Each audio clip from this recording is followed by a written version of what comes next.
Welcome back to Product Critique, where we dissect the latest and greatest tech to help you make informed decisions.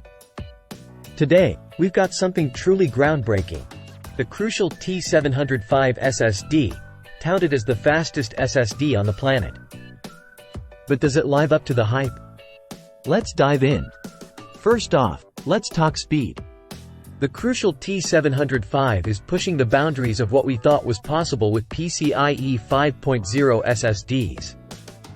With sequential read speeds hitting a mind-boggling 14,500 megabytes per second and writes clocking in at 12,700 megabytes per second, this thing is an absolute speed demon. But speed isn't everything, right? Well, in this case, it kind of is.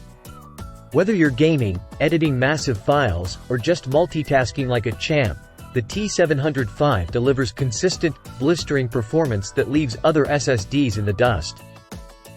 Now, let's talk design.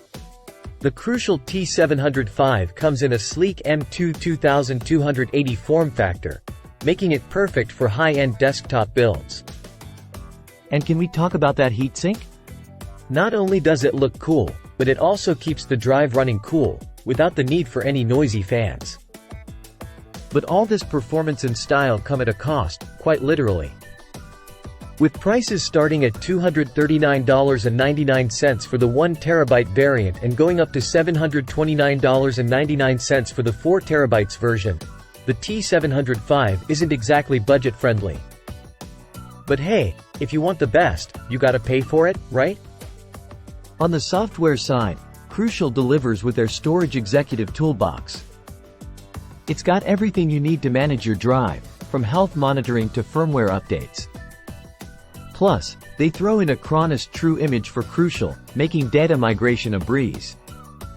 So, who is the Crucial T705 for? Well, if you're an enthusiast who demands nothing but the best, this is the SSD for you. But if you're on a tight budget or just need basic storage, there are more affordable options out there. In conclusion, the Crucial T705 sets a new standard for SSD performance, but it comes at a price. If you're willing to invest in the bleeding edge of storage technology, you won't be disappointed. Thanks for watching, and be sure to subscribe for more in-depth reviews like this one. Until next time, I'm, host's name, signing off for Product Critique.